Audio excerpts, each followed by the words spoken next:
Greetings! Edner here. This fall, I began my master's program in creative learning processes, and I have a practical side of that master's, and that is in arts and crafts. So for this exam, I have 2 practical tasks. One of them is in extended drawing, and I will be doing a separate video on that one, which I will link down below. But this one is about animation. So this video will kind of show you my process from idea to a finished animation, how I work, what kind of programs I use, and show you some of the effects that I'll be implementing in my video. So the animation's supposed to be between 2 and 4 minutes long, and our inspiration could be kind of whatever. We could use a story, we could use a myth, or anything we want, really. And the first thing that popped into my mind was a song that I made when I was 14 years old. And it's called The Men from Overseas. It's a story about a Viking village that gets plundered. It's kind of dramatic, but I think it would make for a cool animation. So I'll try to make an animation to that song by using Procreate.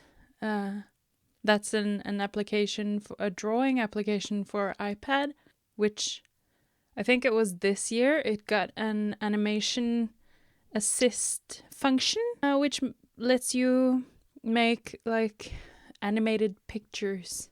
So it's not gonna be like long scenes or anything because you have a limit of layers, which, well, the layers equals frames in your animation. So you can kind of just make GIFs or GIFs, unsure about the pronunciation, but animated photos.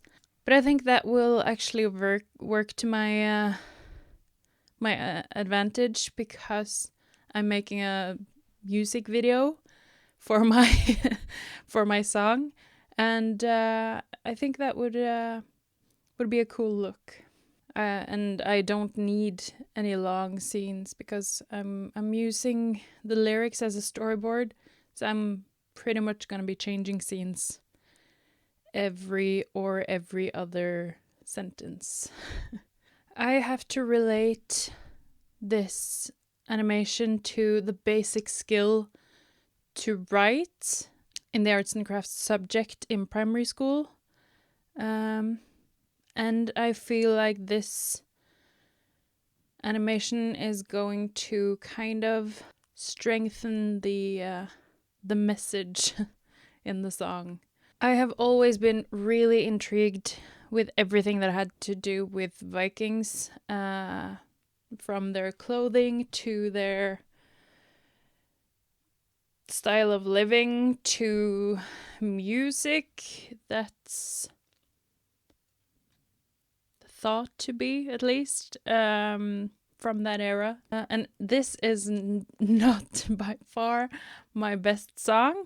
I'm actually kind of self-conscious about it because I wrote it when I was 14, and that's over 10 years ago now.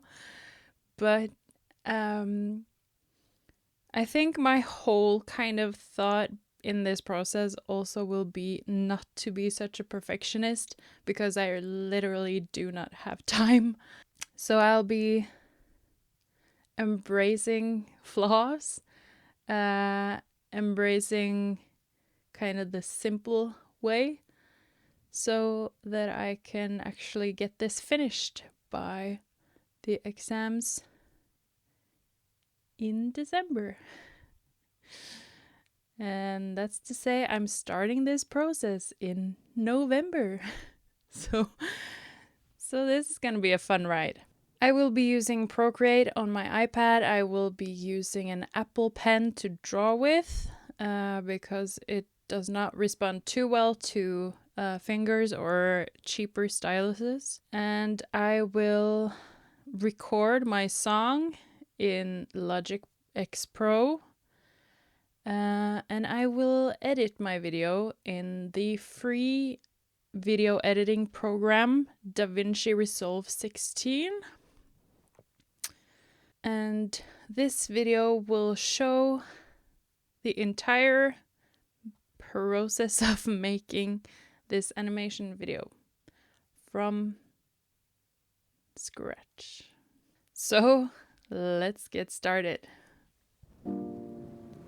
I'm gonna tell you a bit about the different techniques that I used, both in Procreate during my drawing process and also in DaVinci Resolve.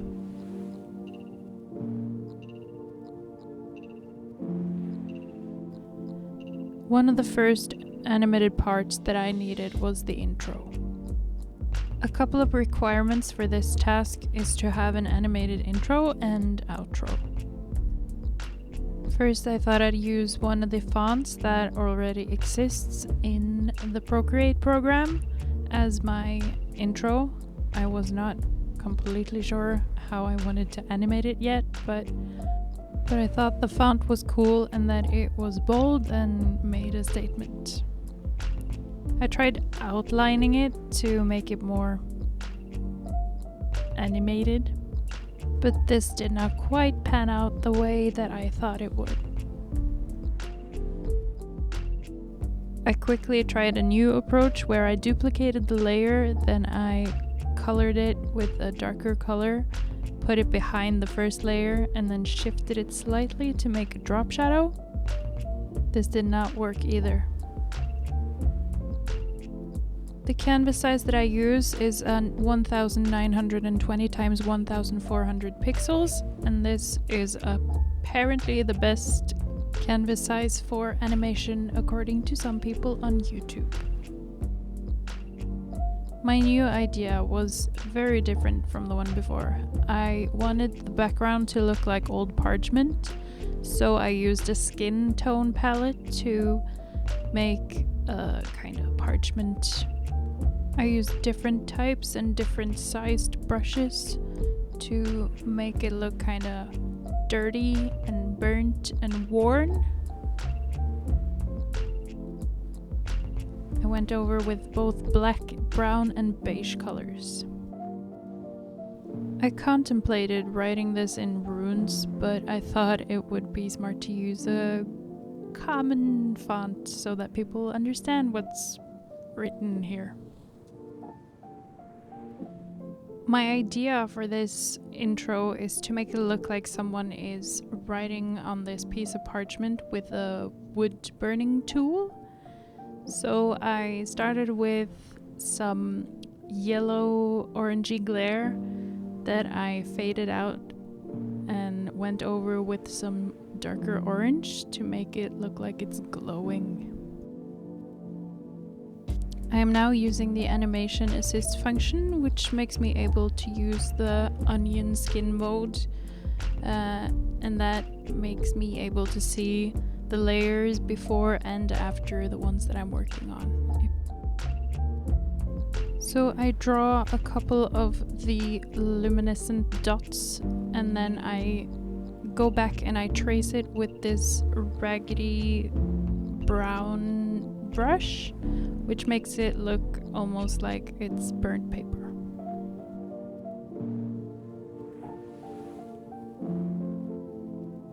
If the moved distance is short between the frames, then it will look like your object is moving slower, and if you draw the line further, it looks like it's moving faster. When I came to this point in my intro, I found out that it would be extremely long if I didn't hurry up, so I started both at the beginning and the end of both of the two last words just to speed up the process, and it kind of looked cool. Earlier on, I had also made my own stamp which is my signature, and this year, so I'll soon have to change it out. And I'll use this stamp to make a tiny little signature at the bottom of this intro page. And I will be using the same method on the signature as the rest of the title.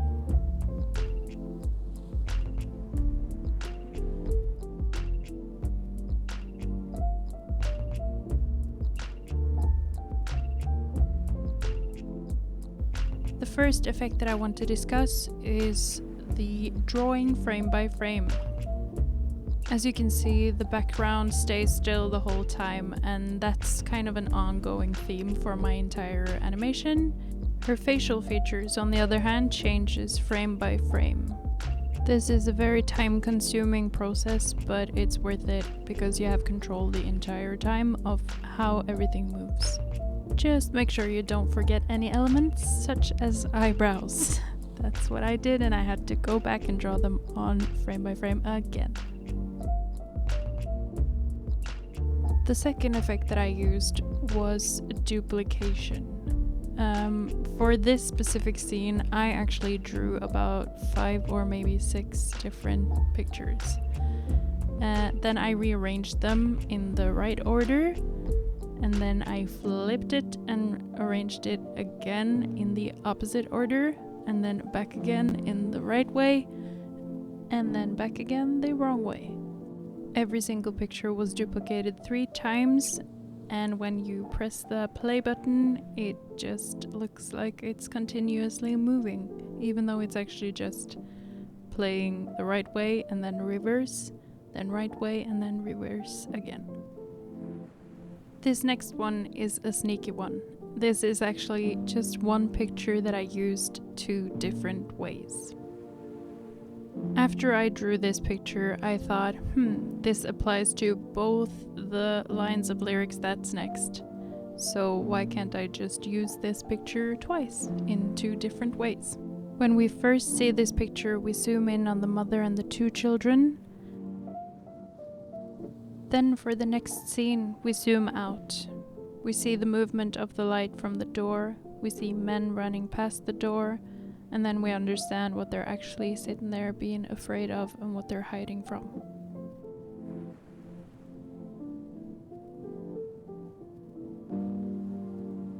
Another trick that I discovered was to draw a shape on a different layer so that it's all to itself.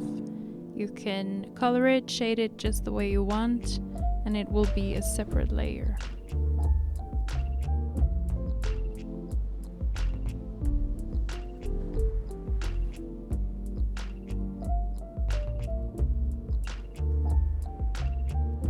To make this shape move, I just use the selection tool with the unishape mode, and I just move it from outside of the frame to the middle of the frame. One trick I later learned that was smart was to start in the middle of your movement so that you don't have to do as I did and make 100 million duplicates of your shape. And then you can just reverse your way out of frame, and then you can later reverse the order of your layers so that it looks like the foot is moving into the frame and not out of it.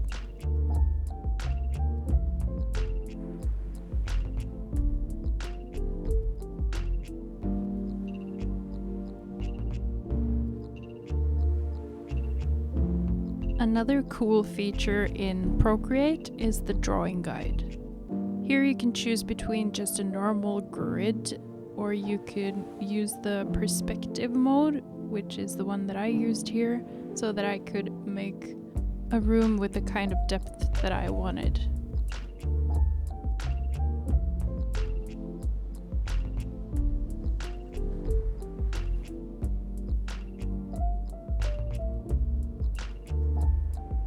In Procreate, you can have a million brushes. You can download them for free, you can make your own, or you can buy them.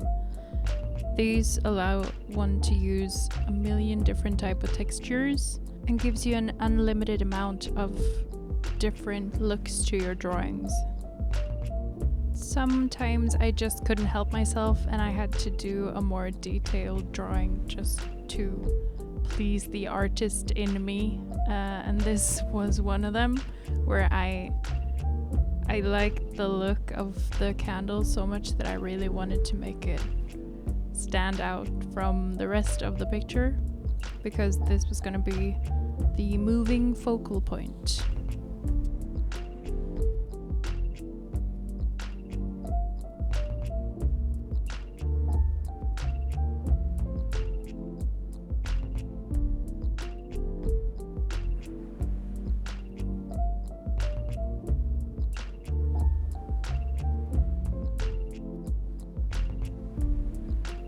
The biggest lesson I learned is this one.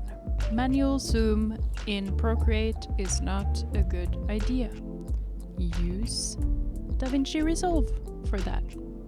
The difference from this and the zoom in DaVinci Resolve I will demonstrate later.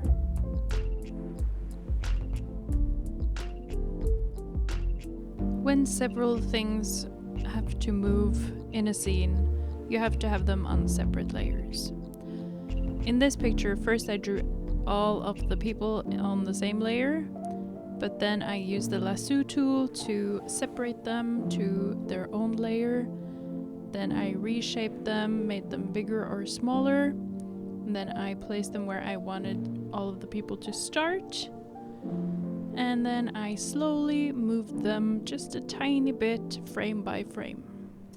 If you look at the woman in front, you can see that I had to redraw bits of her skirt when I moved her, because I did not think that when I moved her from out of frame and further into the frame, she would be missing bits of her skirt. So I had to draw it every single time I moved her. And this could be avoided if I just use the same method as for the foot, or the one that I'm going to show you later, where I reverse the process by moving her from wherever the end point is and then out of the frame and then reverse all of the frames. But all in all, the effect of this scene is really cool and the effort paid off. This is where I actually understand what I'm doing, and I draw all of the people in the middle of the screen, and then I move them backwards, frame by frame, just a little bit until they're at their starting point, and then I reverse the order. And so when they're back in the middle of the frame, I can move them forward. And then when I play the entire sequence, they will move from one edge of the canvas to the other, just like they should. This scene I drew with the thought of it being a still, so that I would just use DaVinci Resolve to zoom in. But then I found out that that was kind of too much cheating, so I went back and I decided to cut his arms off. Then draw on the beard and the sweater underneath where the arms go, so that I can move the arms and there will still be something underneath the arms, like there normally would be.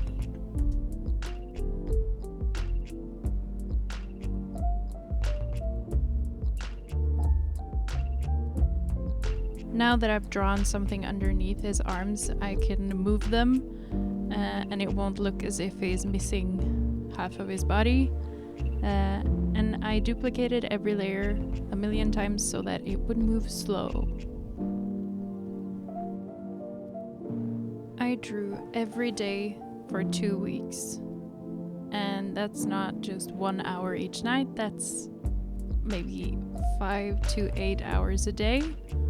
And I wound up with 29 different animated clips. For the song, I went to the school to use the studio.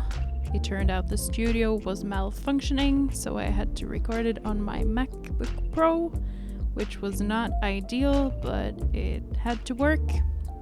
When I got home, the audio was crap, so I had to redo it all at home in less than perfect conditions, but with the help of my boyfriend, it turned out okay. Now that the animated scenes are done and the song is recorded, I just put everything in order into DaVinci Resolve 17, which is a free program for video editing. Here I also used a couple of tricks to ease my pain, like for instance freeze frame, where I here have isolated one frame. I push the change clip speed when I right click, then I click the freeze frame button, and then I press change.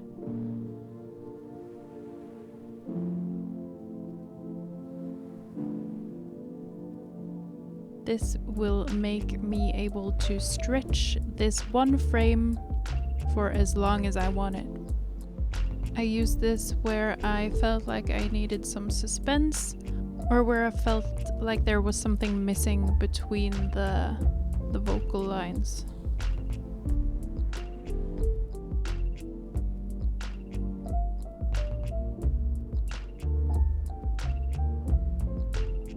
This is where I use one drawing for two scenes. I start by putting out two of the same scene after one another. Then I use the zoom tool in the inspection window, and then I position the camera where I want it so that the mother and the two children are in the focus for this first scene. Before I zoom out for the next scene so that we can see the entire picture and the men running outside the door. Now back to the fighting scene where we moved the arms strangely. I decided that was not enough, so I wanted to use dynamic zoom. Dynamic zoom is found on the bottom left corner under your viewer. You move the green rectangle to where you want to start your zoom, and then the red to where you want to finish. Now you will see the difference between this type of zoom and the manual zoom I did before. So my animation is done. I'm actually quite happy with it. It's not my finest musical or drawn work, but it's become a music video, and that's pretty cool. It took a while. It did. I've basically drawn every day for 2 weeks, and I think I could have saved myself some work if I had looked up different tips and tricks on animation, because some things like zooming is something that I could do, or something that I did in DaVinci Resolve, and not manually in Procreate, because that did not turn out well. But you live, you learn. Learning by doing, that's part of the arts and crafts mentality, I think. I'm actually really happy that I managed to keep to a small palette. I didn't use too many colors. It didn't go all crazy or look psychedelic, which is something that I was actually a bit afraid of when it comes to cartoons and me and my love for colors. But I kept to small palette, and mainly focused on the blue and on the orange, because night and flames, which makes sense, but still I could have gone crazy if I wanted to. The music in itself didn't turn out too bad. I'm not entirely satisfied, and I think I would have redone it if I had more time. But I had some difficulties when I went to school to do the takes or to record it, because the studio that we have at our school did not work, or the computer to record and mix on did not work. So I had to do it on my own computer, which is not what I wanted at all. But it's okay. We had to redo the guitar because the sound was way too busy, and we had to redo the vocals because I, the perfectionist, was not happy at all. So now it is what it is. I'm as satisfied as I'm gonna be before this exam. I do not have time to redo it now. But all in all, it's good. The animation process was fun. At the beginning, I loved it. And then in the middle, I couldn't wait for it to be over.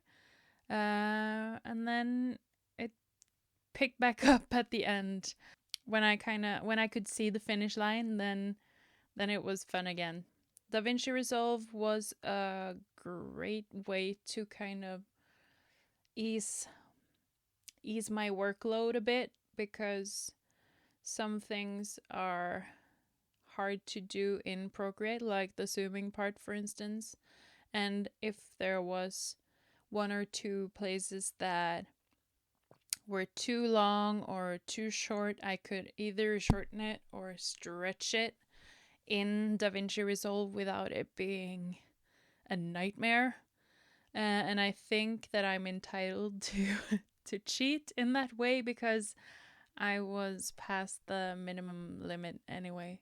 We have to kind of use the technology to our benefit, and that's a lot of what this whole experience has been about.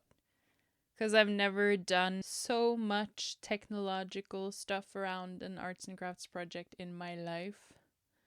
And it has been challenging, but the result is great. It's fun to make a movie and record a song and then kind of match them up and make a music video. That's pretty impressive. So without further ado, let's take a look at the final result.